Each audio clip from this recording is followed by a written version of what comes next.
The Broncos are back at it. Time for day one of minicamp. And while most people are only focused on the quarterback position, there's also that Courtland Sutton story. A lot going on there. The Broncos veteran wide receiver returned to the fold today as his awkward offseason dance with management continues.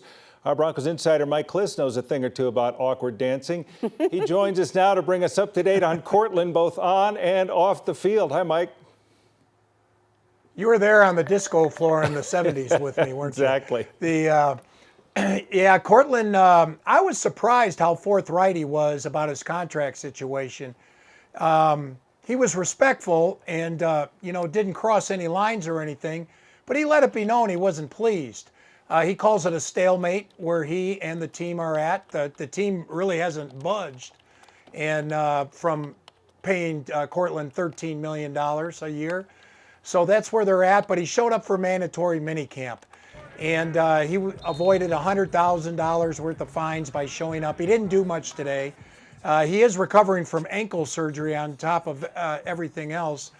But, I don't think he's going to skip training camp. The fines are really prohibitive there. They're $50,000 a day.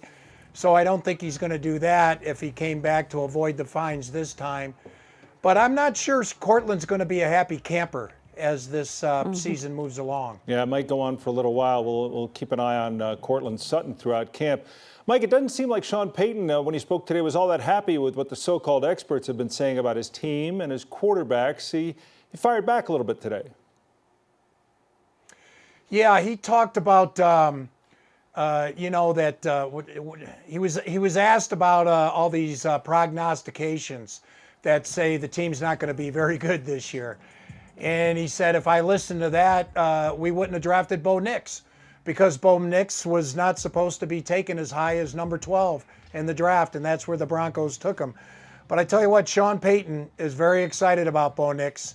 I do think Bo Nix is probably going to be the starter on opening day, even though it's clear that Jarrett Stidham, the incumbent, the guy who's returning, is the best performer at quarterback among the three. Zach Wilson struggling a little bit. Bo Nix is a rookie, still looks strong. Jarrett Stidham, you would think in his 6th year and 1 full year in the Payton system, he would be ahead of the other two. But still, Bo Nix, I think, is going to be Sean Payton's guy. Yep, well, there's going to be plenty to cover, and Mike will have much more on that coming up at 5 o'clock. Thanks for joining us here at 4, Mike.